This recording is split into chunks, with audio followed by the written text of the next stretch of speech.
Maka wal kaziminal ghaidha di Ali Imran 134 adalah mampu menahan emosi. Latihannya ketika Ramadan. Jadi M yang kedua, mampu menahan emosi dari marah, sedih, takut, kecewa, gembira, benci, cemburu, tidak berlebihan. Ini sedang diajari, kita sedang latihan bersama ketika Ramadan. Yang ketiga, wal afina aninas. M yang ketiga, mau memaafkan orang lain. Tidak ada dendam. Maka Nemo masih digari. Kalau ada yang pernah punya rasa dendam, kecewa, benci sama orang, ayo, mumpung belum terlalu jauh Ramadannya, hilangkan semua itu. Karena Ramadan itu ngajarin kita untuk komitmen. Tidak ada dendam di hati. Tidak ada dendam dalam pikiran dan benak sadar kita. Kalau orang punya masalah dengan orang lain, segera minta maaf. Maka ada tradisi di Indonesia, Bapak Ibu, ketika Ramadan selesai, itu ada, kalau di Jawa istilah lebaran. Apa itu lebaran?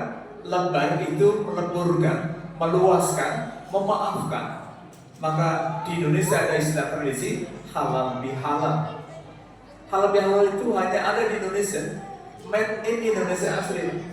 Kenapa? Nggak ada. Orang Arab juga bingung. Apa tuh arti halal bihalal? Halal bihalal. Secara bahasa salah. Itu hanya orang Indonesia yang ngerti. Kenapa?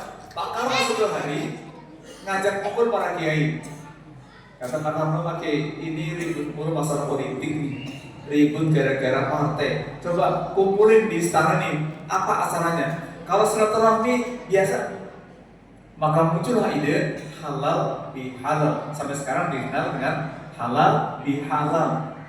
Dari mulai istana sampai tingkat RT nanti ada.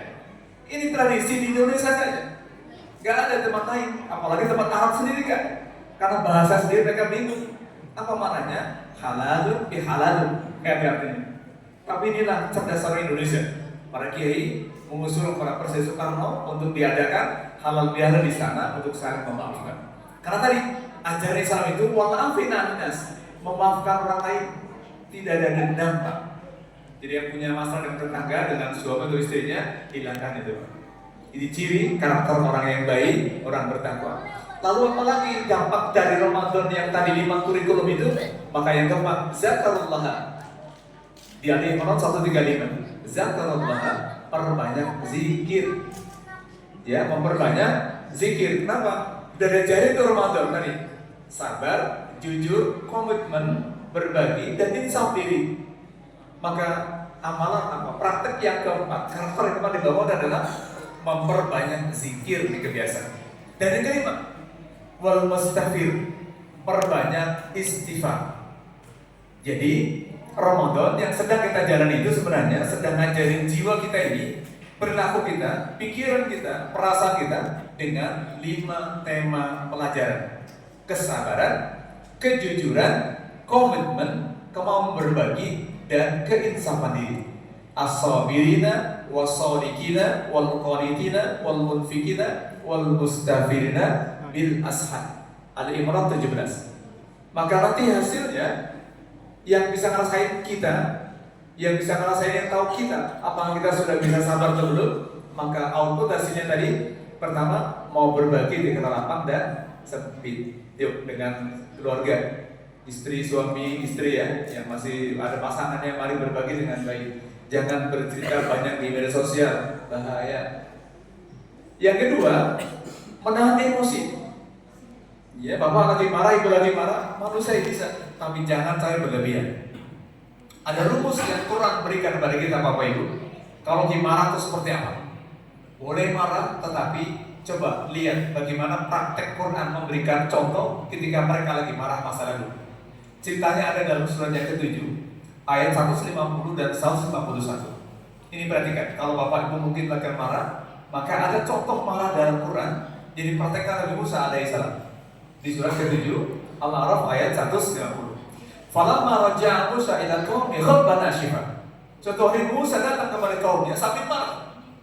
Nabi Musa marah nih. Kenapa marah? Karena melihat kaumnya seringnya bapak marah dibarengi dengan sedih, kecewa, benci dan sebagainya.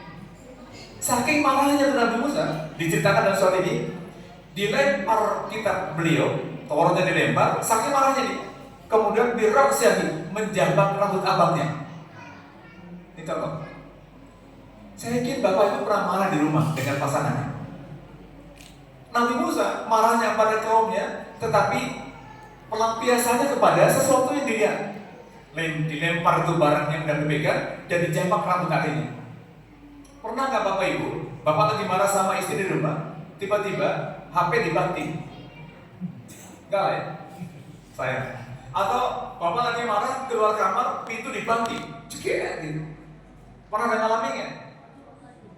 Enggak, mudah-mudahan ya. Kalau ada sayang sama.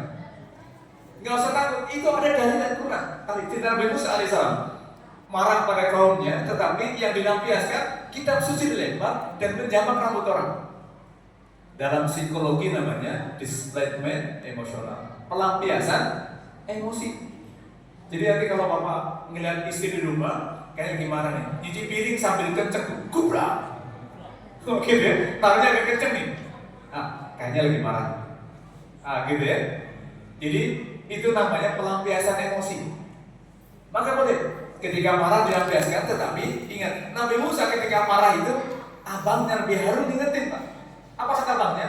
Ya ibnul ummi, hai anak ibuku. Maka disadarkan dalam riwayat satu nabi yang paling pandai berdiplomasi adalah Nabi Harun, abangnya Nabi Musa alaihissalam. Bahkan Fir'aun pun kalah berdiplomasi.